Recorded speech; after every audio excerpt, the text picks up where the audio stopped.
섹션 2. 대한민국은 무엇으로 먹고 사는가? 섹션 2의 목표는 딱 하나입니다. 반도체가 교과서 속 산업 이야기가 아니라 지금 내 월급, 내 주식, 내 자녀의 미래와 직결된 이야기라는 것을 피부로 느끼게 만드는 것입니다. 숫자로 말하고 현실로 보여줍니다. 메모리의 절대 강자 이야기입니다. 반도체에는 크게 두 종류가 있습니다. 기억하는 반도체 메모리, 그리고 계산하는 반도체 비메모리. 대한민국은 이 중 메모리에서 전 세계를 압도합니다. D램은 삼성과 SK 하이닉스가 전 세계 시장의 70% 이상을 쥐고 있습니다. 낸드 플래시도 마찬가지입니다. 이 두 제품이 없으면 스마트폰도 서버도 AI도 작동하지 않습니다. 대한민국이 메모리를 멈추면 전 세계 디지털 인프라가 흔들립니다. 기억하는 곳과 계산하는 곳. 우리나라는 전 세계에서 기억력이 가장 좋은 나라입니다. 이게 왜 대단한 건지 쉽게 비유해 드릴게요. 공부할 때 아무리 머리가 좋아도 암기를 못하면 시험을 칠 수 없죠. 디지털 세상도 똑같습니다. 인공지능이 아무리 똑똑하게 계산을 해도 그 데이터를 저장할 공간이 없으면 아무 짝에도 쓸모가 없습니다. 삼성과 SK 하이닉스가 만드는 D램과 낸드 플래시가 바로 그 기억 공간입니다. 전 세계 디지털 기기가 사용하는 기억의 70% 이상을 대한민국이 책임지고 있습니다. 우리가 이 기억 장치를 공급하지 않으면 전 세계 모든 스마트폰과 서버는 치매에 걸린 것처럼 아무것도 기억하지 못하고 멈춰버립니다. 경제학자들은 반도체를 산업의 쌀이라고 부릅니다. 밥을 지으려면 쌀이 필수적인 것처럼 어떤 첨단 기기를 만들든 메모리 반도체는 무조건 들어가야 하거든요. 애플이 아이폰을 아무리 예쁘게 설계해도 엔비디아가 세계 최고의 AI 칩을 만들어도 우리 삼성과 하이닉스가 만든 메모리라는 쌀이 없으면 제품을 완성할 수 없습니다. 그래서 전 세계 빅테크 기업들이 한국에 줄을 서는 겁니다. 우리가 공급을 멈추면 전 세계 디지털 인프라 전체가 굶주리게 되니까요. 냉정하게 숫자로 보여드리겠습니다. 우리나라 전체 수출액의 약 20%가 반도체에서 나옵니다. 삼성전자 한 기업이 코스피 전체 시가총액의 약 20%를 차지합니다. 여러분이 받는 월급의 가치, 여러분의 자녀가 나중에 들어갈 일자리, 그리고 대한민국 정부가 걷는 세금의 상당 부분이 이 메모리 반도체가 잘 팔리느냐에 달려 있습니다. 반도체 수출 수지가 꺾이면 원화 가치가 떨어지고 환율이 오릅니다. 해외여행 비용이 비싸지고 장바구니 물가가 오르는 이유 멀리 있지 않습니다. 바로 이 작은 메모리 칩 하나에 우리 삶의 질이 연결되어 있는 겁니다.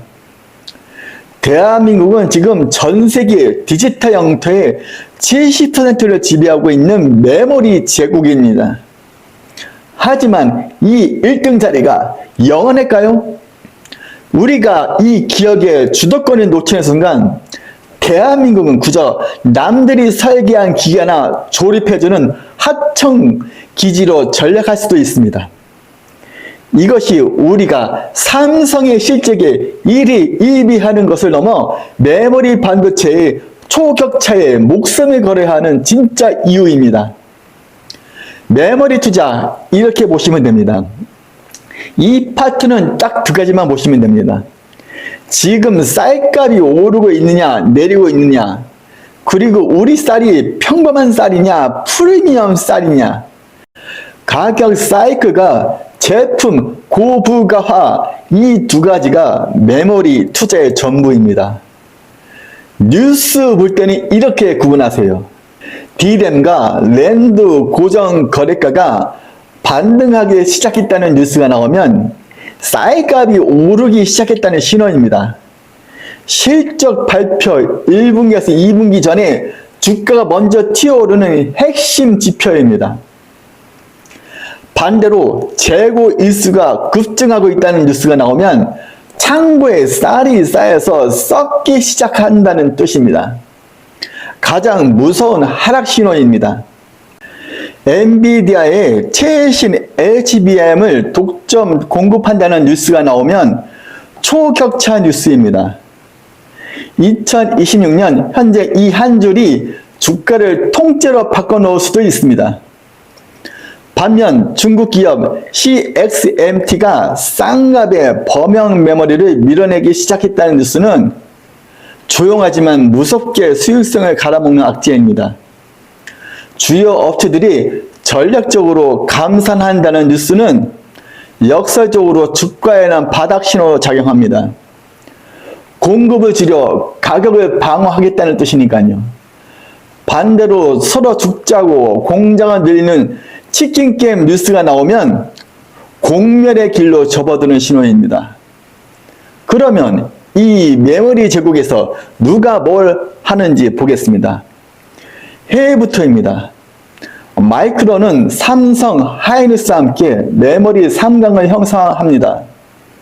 미국 정부의 전폭적인 지지를 받으며 우리 턱 밑까지 쫓아온 가장 위협적인 라이벌입니다. 웨스턴 디지털은 낸드 플래시 분야의 강자입니다. 일본 키옥시아와의 합병 루머가 돌 때마다 시장 판도를 흔드는 변수입니다. 국내로 넘어오면 이렇습니다. 삼성전자는 메모리 전 분야 압도적 1위입니다. 하지만 지금은 HBM에서는 하이닉스의 거센 도전을 받고 있습니다. 초격차 회복 뉴스가 주가 반등의 기회입니다. SK 하이닉스는 현재 HBM 시장의 실질적 지배자입니다. 엔비디아와의 강력한 동맹을 통해 메모리 회사가 성장주로 평가받게 만든 주인공입니다. PSK는 반도체 표면에 불필요한 찌꺼기를 제거하는 PR 스트립 장비 세계 1위입니다. 메모리 단수가 높아질수록 이 회사 장비가 더 많이 쓰이는 구조입니다. 주성 엔지니어링은 차세대 메모리의 필수적인 ALD 원자층 증착 장비의 강자입니다. 미세와 공정이 깊어질수록 없어서는 안 될 파트너입니다. 유니테스트와 엑시코는 만든 메모리가 제대로 기억하는지 검사하는 테스터 장비 전문 기업들입니다. DDR5 HBM 같은 신제품이 나올 때마다 교체 수요가 터지는 구조입니다. 실전 조언 두 가지만 드리겠습니다. 삼성전자 적자 전환 뉴스가 나올 때가 진정한 기회입니다. 메모리 1위가 적자를 낸다는 건 바닥 중에 바닥이란 뜻입니다. 공포에 사서 사상 최대 실적 뉴스가 나올 때 파는 것이 30년이 증명한 정석입니다. 그리고 이제 범용 메모리와 AI 메모리를 반드시 구분해서 보셔야 합니다. 그냥 D램은 이제 돈이 안 됩니다. 엔비디아 칩 옆에 붙는 HBM이나 서버용 DDR5 같은 고부가 가치 제품 비중이 얼마나 높은지가 기업 가치를 결정합니다. 같은 메모리 회사라도 어떤 메모리를 만드느냐에 따라 주가가 완전히 달라지는 시대입니다. 메모리 투자는 결국 사이클에 있는 싸움입니다. 민물과 썰물을 이해하는 자만이 이 바다에서 살아남습니다. 초격차 전략, 숫자로 보여드립니다. 경쟁자가 우리 기술을 따라오려고 하면 우리는 이미 그 다음 단계에 가 있습니다. 이게 초격차입니다. 단순히 잘하는 게 아닙니다. 따라올 수 없을 만큼 빠르게 앞서 나가는 전략입니다. 중국이 지금 엄청난 보조금을 쏟아붓고 있지만 우리가 이 속도를 유지하는 한 그 격차는 쉽게 좁혀지지 않습니다. 문제는 이 속도를 언제까지 유지할 수 있느냐입니다. 등산을 한다고 생각해 보세요. 경쟁자가 땀을 뻘뻘 흘리며 한 번 산 정상에 올라왔습니다. 드디어 잡았다 하고 고개를 들었는데 우리는 이미 저 멀리 두 번째 산 정상에 앉아 있습니다. 경쟁자가 다시 죽을 힘을 다해 두 번째 산으로 오면 우리는 벌써 세 번째 산에 가 있죠. 이게 바로 삼성과 SK가 해온 일입니다. 남들이 이제 막 128단 쌓기 시작하면 우리는 256단을 쌓고 남들이 그걸 쫓아오면 우리는 300단 너머로 가버립니다. 경쟁자가 우리 발자국만 보다가 지치게 만드는 것, 그게 초격차의 본질입니다. 중국이 지금 반도체에 수백조 원의 보조금을 쏘아붓고 있습니다. 돈으로 기술을 사려고 합니다. 하지만 반도체는 돈만 있다고 되는 게 아닙니다. 축적된 시간이 필요합니다. 우리는 30년 동안 실패하고 성공하며 쌓아온 미세한 공정 노하우는 돈으로 한꺼번에 살 수 없습니다. 우리가 이 속도를 유지하는 한 중국이 아무리 황금 신발을 신고 뛰어와도 우리를 앞지를 수 없습니다. 문제는 우리가 단 한순간이라도 이 정도면 됐지 하고 멈춰 서는 순간 그 거대한 자본의 파도에 집어삼켜진다는 겁니다. 초격차가 무너지면 어떤 일이 벌어질까요? 우리가 1등을 뺏기는 순간 우리 반도체는 명품이 아니라 시장 물건이 됩니다. 가격 경쟁력에서 중국에 밀리고 이익은 줄어듭니다. 그러면 우리 기업들은 더 이상 고액 연봉을 줄 수 없고 국가 세금은 줄어들며 결국 우리 아이들이 갈 좋은 일자리가 사라집니다. 우리가 초격차에 사활을 거는 건 단순히 기업의 자존심 때문이 아닙니다. 대한민국이라는 나라가 전 세계에서 가장 비싼 몸값을 유지하기 위한 유일한 생존 전략이기 때문입니다. 초격차는 유지하는 게 아니라 벌리는 것입니다. 우리가 멈추지 않고 달리는 한 대한민국은 전 세계 디지털 지도의 가장 높은 곳에 있을 것입니다. 하지만 이 속도를 유지하기 위해서는 기술만큼이나 중요한 것이 있습니다. 바로 이 공장을 돌리고 기술을 설계할 땅과 사람입니다. 초격차 투자, 이렇게 보시면 됩니다. 이 파트는 두 가지만 보시면 됩니다. 세계 최초라는 타이틀을 누가 쥐고 있느냐, 그리고 그 기술을 불량없이 찍어낼 수 있느냐, 기술 고도화와 수율, 이 두 가지가 초격차 주가를 움직이는 핵심 연료입니다. 뉴스 볼 때는 이렇게 구분하세요. 400단 이상 낸드 플래시 양산에 성공했다는 뉴스가 나오면 중국과의 격차를 2년 이상 벌렸다는 확실한 신호입니다. 반대로 2나노 수율 잡기가 고전 중이라는 뉴스가 나오면 초격차 엔진에 경고등이 켜진 겁니다. 조용히 빠져나올 준비를 하셔야 합니다. 용인 클러스터의 용수와 전력이 확보됐다는 뉴스는 공장을 돌릴 혈액이 준비됐다는 뜻입니다. 장기적인 초격차 유지의 기반이 마련된 겁니다. 반면 수석급 엔지니어들이 경쟁사로 이직한다는 뉴스는 가장 뼈아픈 악재입니다. 기술은 결국 사람이 만들기 때문입니다. 글로벌 빅테크와 공동 개발을 체결했다는 뉴스는 고객이 우리 기술 없이는 제품에 못 만든다는 기술 종속의 증거입니다. 가장 강력한 호재입니다.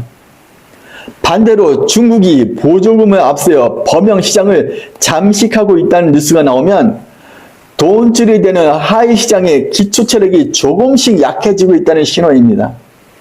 그러면 이 초격차 전쟁에서 누가 뭘 하는지 보겠습니다. 우리가 상대해야 할 추격자들부터입니다.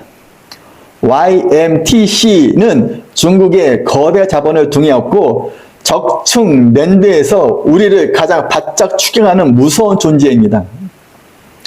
CXMT는 D램 분야에서 가성비를 무기로 우리 시장을 갉아먹으려 하는 중국의 선문장입니다. 국내로 넘어오면 이렇습니다. 삼성전자는 3나노, GAA 공정 등 남들이 가지 않은 길을 먼저 가며 파운드리 초격차에 사활을 걸고 있습니다. SK하이닉스는 HBM 초격차의 주인공입니다.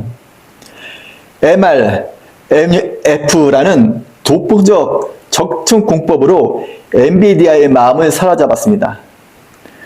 테크형은 반도체 라인에서 칩을 초고속으로 분류하고 검사하는 핸들러 장비 세계 1위입니다. 생산 속도가 곧 초격차인 시대의 핵심 수혜주입니다. 넥스티는 미세한 회로의 결함을 강학식으로 찾아내는 검사 장비 기업입니다. 독보적 기술로 격차를 유지하면서 글로벌 시장을 공략하고 있습니다. 파드는 데이터 센터용 SSD 컨트롤러 설계 기업입니다. 전력 소모를 획기적으로 낮추는 설계 기술로 글로벌 빅테크들과 협력을 진행 중입니다. 실전 조언 2가지만 드리겠습니다. 삼성과 마이크론의 영업이익률 격차가 벌어진다는 뉴스를 주목하세요.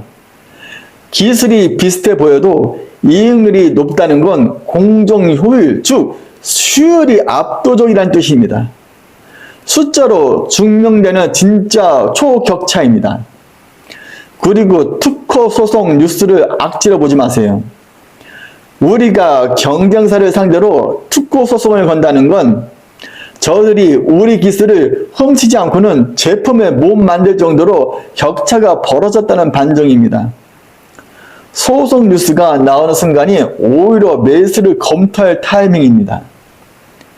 초격차 투자는 결국 인내의 게임입니다. 남들이 따라오지 못할 기술을 가진 기업을 남들이 무서워할 때 사는 것. 그게 30년이 증명한 초격차 투자의 정석입니다. K 반도체 벨트 이야기입니다. 용인, 평택, 이천, 화성, 이 작은 땅덩어리 위에 대한민국 경제의 심장이 뛰고 있습니다. 용인 반도체 클러스터 하나의 투자 규모가 무려 300조 원입니다. 이 벨트가 멈추면 대한민국 수출이 멈춥니다.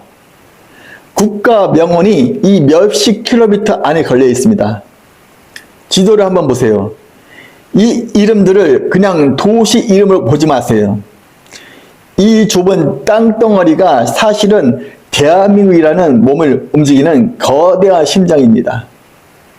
용인 반도체 클러스터 한 곳에 들어가는 투자비가 300조 원입니다. 감이 안 오시죠? 우리나라 1년 국가 예산의 절반에 가까운 돈이 이 작은 땅 하나에 쏟아 부어지는 겁니다.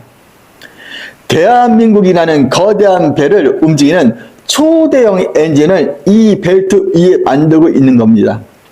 이 엔진이 멈추면 배는 한 발자국도 나가지 못합니다. 우리 수출의 20%가 이 좁은 땅 위에서 뿜어져 나옵니다. 이 벨트가 멈춘다는 건 대한민국 경제의 심장 박동이 멈춘다는 뜻과 같습니다. 그런데 이 심장이 뛰려면 반드시 필요한 게 있습니다. 바로 전기와 물입니다. 반도체 공장 하나가 쓰는 전력량이 웬만한 광역시 전체가 쓰는 양과 맞먹고 하루에 쓰는 물의 양만 수십만 톤입니다. 이건 단순히 공장 가동의 문제가 아닙니다. 이 벨트 위에 전기가 끊기거나 물이 부족해진다는 건 심장에 피가 공급되지 않는 것과 같습니다. 그래서 국가가 사활을 걸고 송전탑을 세우고 갈로를 뜯는 겁니다. 이 몇십 킬로미터의 땅이 전 세계 디지털 문명의 핵심 부품을 찍어내는 지구상에서 가장 귀한 땅이기 때문입니다. 이 벨트 안에는 삼성과 하이닉스만 있는 게 아닙니다. 수천 개의 소부장 기업들이 그 뿌리를 내리고 있습니다. 이 벨트가 단단하게 묶여 있어야 일자리가 생기고 세금이 거치고 우리 아이들이 수도권 밖으로 나가지 않고도 세계 최고의 기술을 만들 수 있습니다. K 반도체 벨트는 단순한 산업단지가 아닙니다. 대한민국의 미래 세대가 먹고 살 기회의 땅입니다. 이 벨트의 성공 여부에 우리 노후와 자녀의 미래가 통째로 걸려 있는 셈입니다. K 반도체 벨트 투자 이렇게 보시면 됩니다.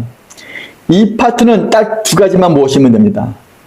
공장 가동 시기가 얼마나 빨라지고 있느냐, 그리고 그 공장을 돌릴 전기와 물이 제때 들어오고 있느냐, 인프라 속도와 공급망 안정, 이 두 가지가 벨트 투자의 심장 박동을 결정합니다.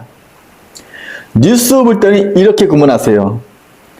평택 P5나 용인 1기 펩 착공과 준공이 예상보다 빨라진다는 뉴스가 나오면 최고 호재입니다.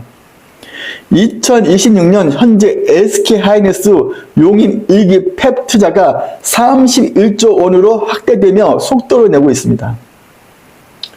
반대로 송전탑 건설 반대나 공업용수 확보가 지연된다는 뉴스가 나오면 벨트 전체의 가동을 멈추게 하는 치명적 악재입니다. 반도체 공장은 전기 없이는 단 하루로 돌아가지 않습니다. 정부가 전력과 용수, 구축비 부담률을 70%까지 올린다는 소식은 기업의 비용이 직접적으로 줄어드는 순이익 증가 뉴스입니다. 반대로 미국 칩스법 보조금 조건이 악화되거나 국내 정치권의 규제 강화 뉴스가 나오면 투자 심리 전체가 위축됩니다.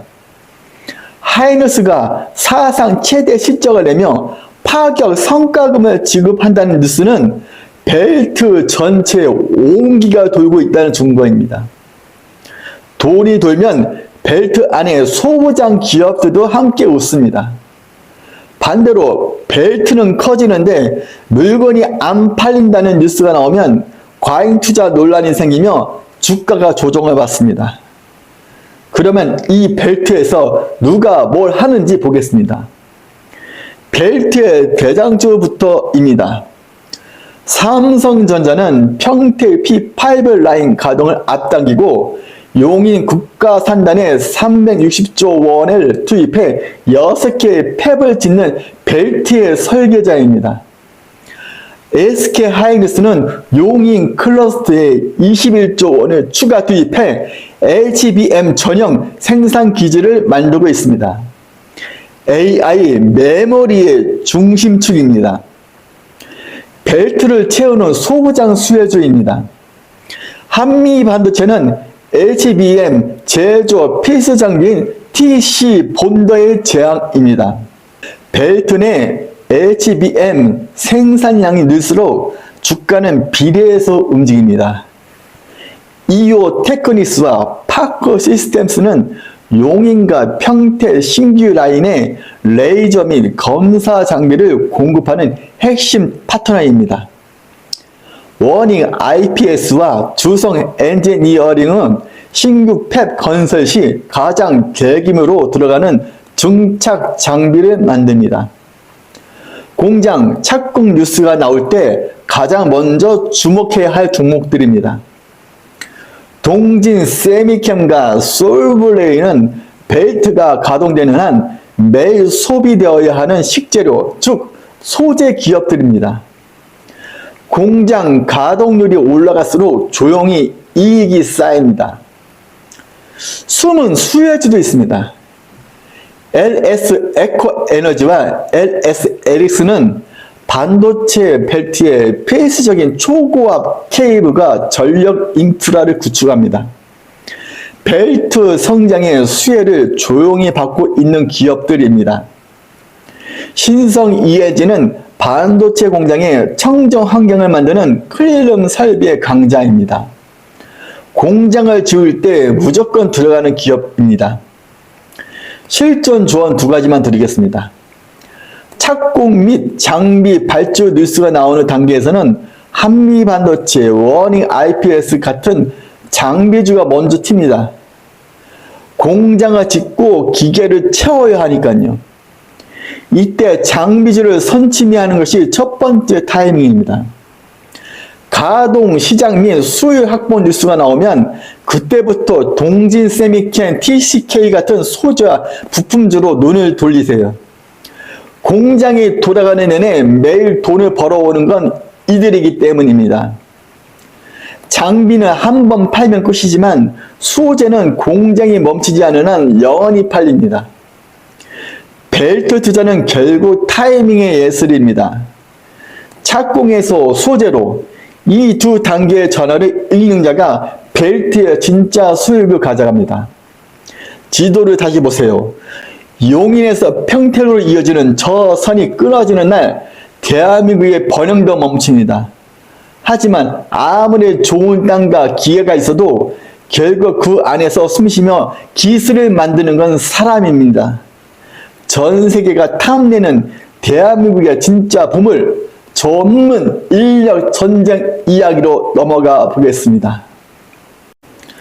전문 인력 전쟁 이야기입니다. 반도체는 기계가 만들지 않습니다. 사람이 만듭니다. 그것도 10년 이상 훈련된 최고 수준의 인재들이 만듭니다. 지금 미국은 우리 인재를 데려가려 하고 중국은 연봉 3배를 제시하며 스카우트합니다. 대학, 계약학과를 늘리고 인재 유출을 막지 않으면 기술은 있어도 그 기술을 다룰 사람이 없는 시대가 옵니다. 반도체 전쟁의 최전선은 공장이 아니라 사람입니다. 반도체 공정은 최첨단 기계로 가득 차 있습니다. 하지만 그 기계는 스스로 생각하지 않습니다. 결국 그 기계에 승을 불어넣고 0.1 나노의 오차를 잡아내는 건 사람입니다. 수백 원짜리 F1 레이싱카가 있다고 칩시다. 세계 최고의 차죠. 그런데 그 차를 운전할 드라이버가 초보라면 어떻게 될까요? 시속 300km로 코너를 돌 수 있을까요? 절대 못합니다. 차는 그냥 고철 덩어리가 됩니다. 반도체 장비가 레이싱카라면 엔지니어는 그 차를 한기까지 몰아붙이는 드라이버입니다. 10년 넘게 현장에서 피땀 흘리며 감을 익힌 숙련된 엔지니어 한 명이 수천억짜리 장비보다 더 귀합니다. 지금 전 세계는 이 드라이버들을 서로 자기 팀으로 데려가려고 수단과 방법을 가리지 않고 있습니다. 지금 미국은 파격적인 비자를 내걸며 우리 인재들을 유혹하고 중국은 연봉 3배의 주택까지 제공하겠다며 스카우트 제의를 합니다. 사람 한 명이 가는 게 뭐가 됐으냐고요? 반도체 기술은 교과서에 적힌 공식이 아닙니다. 수만 번의 시행착오 끝에 얻은 손끝의 감각입니다. 숙련된 인재 한 명이 경쟁국으로 넘어가는 건 우리 안방 금고의 비밀번호를 통째로 넘겨주는 것과 같습니다. 기술은 돈으로 살 수 있어도 그 기술을 완성하는 사람의 시간은 돈으로 살 수 없기 때문입니다. 앞으로의 30년 반도체 인재를 가진 나라가 전 세계의 지능을 재배합니다. 지금 대학에 반도체 계약학과를 만들고 국가가 인재 양성에 목숨을 거는 이유가 여기에 있습니다. 만약 우리가 이 인재 전쟁에서 패배한다면 우리는 세계 최고의 공장을 가지고도 정작 그 기계를 돌릴 사람이 없어 남의 나라의 엔지니어에게 비싼 돈을 주고 빌렸어야 할지도 모릅니다. 반도체 전쟁의 최전선은 평택 공장이 아니라 지금 우리 아이들이 공부하고 있는 강의실입니다. 반도체는 지능의 결정체입니다. 사람이 곧 기술이고 사람이 곧 국력입니다. 우리 인재들이 대한민국이라는 운동장에서 마음껏 뛰어놀 수 있는 환경을 만들지 못하면 초격차는 한순간에 신기루처럼 사라질 겁니다. 인재, 전쟁, 투자 이렇게 보시면 됩니다. 이 파트는 딱 두 가지만 보시면 됩니다. 핵심 인재를 지켜내고 있느냐, 그리고 그 사람들이 만들어낸 지식 재산권을 안전하게 보호하고 있느냐, 인력 보상 체계와 기술 보완, 이 두 가지가 인재 전쟁의 승패를 가릅니다. 뉴스를 볼 때는 이렇게 구분하세요. 삼성전자가 직원들에게 4천억 규모의 자사주를 지급했다는 뉴스가 나오면 인재 유출을 막는 강력한 방어선이 쳐진 겁니다. 돈으로 사람을 묶어두는 가장 확실한 방법입니다. 반대로 핵심 임원급이 중국이나 미국 경쟁사로 이직했다는 뉴스가 나오면 기술 유출 우려와 함께 해당 공정의 노하우가 통째로 넘어간다는 신호입니다. 주가에는 치명적 독입니다. 정부가 반도체 특성화 대학원과 계약학과를 확대한다는 소식은 장기적인 인적 자원 공급망을 확보하겠다는 뜻입니다. 반대로 이공계 인재들이 위대로 몰리고 중도 탄력이 늘어난다는 이 뉴스가 나오면 미래의 설계자들이 사라지고 있다는 뜻입니다. 대한민국 반도체의 기초 체력이 조금씩 약해지는 신호입니다. 정부가 국가 핵심 기술 보호 지원을 강화한다는 뉴스는 기술 지킴이 역할이 든든해진다는 호재입니다. 반대로 해킹이나 내부자에 의해 설계도가 유출되었다는 뉴스가 나오면 공들여 쌓은 초격차 자산이 허무하게 넘어간 것입니다. 회복에 수년이 걸리는 최악의 악재입니다. 그러면 이 인재 전쟁에서 누가 뭘 하는지 보겠습니다. 해외부통입니다. ARM은 전 세계 반도체 설계 표준을 만드는 곳입니다. 2026년 현재 모듈형 설계인 칩넷과 저전력 AI 트렌드를 주도하며 인재들이 가장 가고 싶어하는 설계 성지입니다. 시놉시스와 케이던스는 반도체 설계 소프트웨어 EDA 분야 1위, 2위 기업입니다. 사람이 설계도를 그릴 때 쓰는 도구를 만드는 곳입니다. 설계 인력이 귀해질수록 이들 도구의 가치는 더 높아집니다. 국내로 넘어오면 이렇습니다. 퀄리타스 반도체는 하이닉스와 대규모 설계자산 라이선스 계약을 체결하는 등 국내 최고의 반도체 IP 기업 중 하나입니다. 사람이 만든 지식 자체가 상품인 회사입니다. 가옴치스와 AD 테크놀로지는 삼성 파운드리의 디자인 하우스입니다. 설계도를 생산 공정에 맞게 다듬는 수백 명의 숙련된 엔지니어가 이 회사의 전 재산입니다. 오이솔루션은 강통신 반도체 전문으로 인적 자원 중심의 기술 강소 기업입니다. 2026년 흑자 전환과 함께 매출 급성장이 기대되는 종목입니다. HPSP는 독보적인 고압 수소 어네링 기술을 보유하고 있습니다. 이 장비를 다룰 수 있는 엔지니어의 숙명도가 곧 세계시장 독점권을 이어지는 구조입니다. 실전 조언 두 가지만 드리겠습니다. R&D 투자 비중이 높은 기업을 찾으세요. 기계, 장치보다 연구원들의 월급에 돈을 더 많이 쓰는 기업이 결국 사람의 힘으로 초격차를 만듭니다. 재무제표에서 연구개발비 비중이 꾸준히 높아지는 기업이 5년 후 전혀 다른 회사가 되어 있습니다. 그리고 기술보호 정책이나 보안 컨설팅 뉴스를 가볍게 보지 마세요. 중소 소부장 업체들이 기술 유출 방지에 힘쓰기 시작했다는 건 이제 그들의 기술이 세계 시장에서 탐낼 만큼 가치 있어졌다는 증거입니다.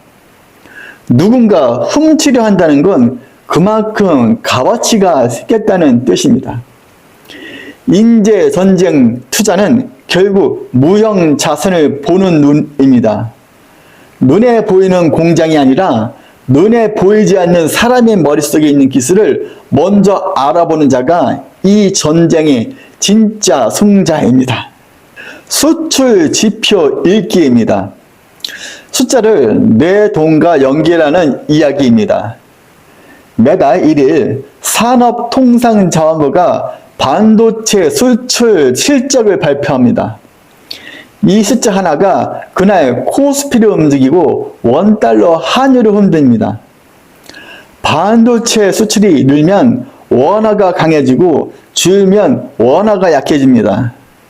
여러분이 가진 삼성전자 주식, 여러분이 받는 월급의 구매력, 심지어 해외여행 비용까지 반도체 실적 하나에 연결되어 있습니다.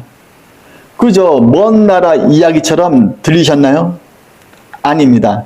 그 숫자는 사실 여러분의 지갑 속에 있는 돈의 가치를 결정하는 가장 뜨거운 지표입니다.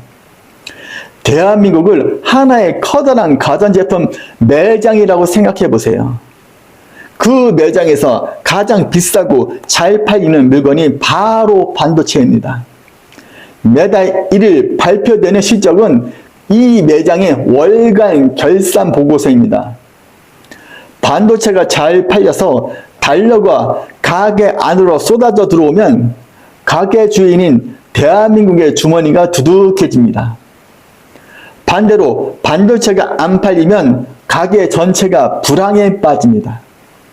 이 매출 숫자 하나에 그날 코스피가 웃고 우는 이유가 여기에 있습니다. 반도체가 많이 팔려 달러가 우리나라로 많이 들어오면 어떻게 될까요? 시중에 달러가 흔해지니 달러 가치는 떨어지고 우리 돈 원화의 가치는 올라갑니다. 이게 바로 환율 안정입니다. 반도체 실적이 좋아지면 여러분이 해외여행 갈 때 환전하는 비용이 싸집니다. 기름값이 안정되어 주유비 부담이 줄어들고 마트의 수입, 과일 가격도 착해집니다. 반도체가 잘 팔린다는 건 단순히 기업이 돈을 버는 게 아니라 여러분이 가진 1만 원의 가치가 더 강해진다는 뜻입니다. 여러분이 삼성전자 주식을 갖고 계신가요? 아니면 다른 한국 주식을 갖고 계신가요? 반도체 수출 지표는 그 모든 주식을 움직이는 가장 큰 형님입니다. 반도체 실적이 꺾이면 외국인 투자자들은 한국 경제가 위험하다며 돈을 빼나갑니다. 그러면 주가는 떨어지고 기업들은 보너스를 줄이고 시중에는 돈이 돌지 않습니다. 결국 내가 받는 월급의 구매력까지 갉아먹게 됩니다. 반도체 지표는 단순한 통계가 아닙니다. 우리나라 경제라는 거대한 기회가 얼마나 잘 돌아가고 있는지를 보여주는 엔진 오일 체크와 같습니다. 이제 매달 1일 뉴스에서 반도체 수출 역대 최고라는 소리가 들리면 이렇게 생각하세요. 내 주식 계좌가 숨을 쉬겠구나. 내 아이가 취업할 자리가 더 단단해지겠구나 라고 말이죠. 수출 지표 투자 이렇게 보시면 됩니다. 이 파트는 딱 두 가지만 보시면 됩니다.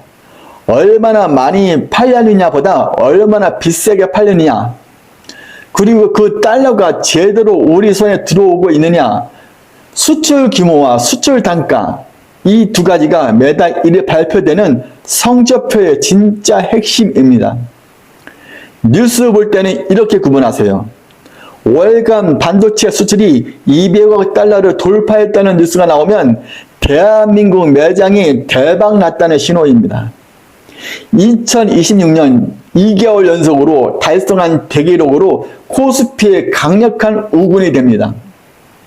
반대로 수출 증가율이 둔화됐다는 뉴스가 나오면 전년도가 너무 좋아서 생기는 기저 효과일 수도 있지만 시장은 성장이 멈췄나 의심하기 시작합니다. 이때 주가는 조정을 받습니다. 무역 수지 흑자가 커지면서 환율이 안정된다는 뉴스는 반도체가 벌어온 달러가 우리 월급의 구매력까지 높여준다는 뜻입니다. 반대로 미국의 관세 부과 뉴스가 나오면 수출액이 많아도 실제 이익을 갉아먹는 찬물 뉴스가 됩니다. HBM과 고부가 SSD 수출 비중이 늘어난다는 뉴스는 단순히 양이 느는 게 아니라 비싼 물건이 많이 팔린다는 뜻입니다. 기업의 영업이익률이 치솟는 구간입니다. 반대로 중국의 저가 공세로 범용 D램 가격이 떨어진다는 뉴스가 나오면 수출 금액은 늘어도 실적은 없는 상태가 됩니다. 숫자에 속으면 안 됩니다. 그러면 이 수출 지표를 실제로 만들어내는 기업들을 보겠습니다. 우리 물건을 사주는 해외 큰 손들부터입니다. 엔비디아와 마이크로소프트는 우리 반도체 수출의 최대 고객입니다. 이들이 AI 데이터 센터 투자를 늘린다는 뉴스는 곧 다음 달 우리 수출 지표의 호재로 집계됩니다. 애플은 아이폰에 들어가는 모바일 D램과 랜드 플래시의 큰 손입니다. 신제품 출시 소식은 수출 지표의 계절적 성수기를 만듭니다. 국내로 넘어오면 이렇습니다. 삼성전자는 전체 반도체 수출의 절반 가까이를 책임집니다. 삼성의 주가는 수출 지표와 가장 정직하게 동행합니다. 2026년 현재 주당 20만원 선을 바라보며 지표를 겨눈 중입니다. SK하이닉스는 HBM 수출의 1등 공신입니다. 전체 수출량보다 수출 단가를 높여주는 역할을 합니다. 심텍과 대덕전자는 반도체를 담는 그릇인 기판 업체들입니다. 반도체 수출이 늘면 이들의 물량도 비례해서 늘어나는 낙수효과의 대표주자입니다. 제주 반도체는 온디바이스 AI 열풍으로 저전력 반도체 수출이 늘면서 주목되는 강소기업입니다. 틈새 수출 시장의 강자입니다. 실전 조언 두 가지만 드리겠습니다. 매달 1일 정시 발표 전에 11일과 21일 관세청 잠정치를 먼저 보세요. 열흘 단위로 나오는 잠정치는 시장의 예고편입니다. 2026년 3월 초순 반도체 수출이 전년 대비 175% 급증했다는 뉴스가 11일에 나왔는데 이런 뉴스를 보고 정시 발표 전에 선침해하는 것이 고수의 전략입니다. 그리고 반도체 수출 비중이 30%를 넘는지 반드시 확인하세요. 2026년 현재 35%까지 치솟았습니다. 반도체가 잘 되면 나라가 살지만 반대로 반도체가 흔들리면 나라 전체가 위험하다는 몰빵의 위험 신호이기도 합니다. 호재로만 보지 말고 리스크 관리 지표로도 함께 활용하셔야 합니다. 수출 지표 투자는 결국 숫자 뒤를 잇는 싸움입니다. 총량보다 단가를, 중가율보다 품목 구성을 보는 자가 이 성적표에서 진짜 정보를 꺼내갑니다. 이 5가지를 이해하셨다면 여러분은 이제 대한민국 경제를 겉모습만 보는 사람이 아닙니다. 숫자 뒤에 숨겨진 진짜 생존의 구조를 보는 눈을 갖게 된 겁니다. 기초와 현실을 다 봤습니다. 이제는 더 무서운 이야기를 해야 할 것 같네요. 총성은 없지만 피가 마르는 전쟁터 섹션 3 반도체 패권 전쟁으로 가보겠습니다.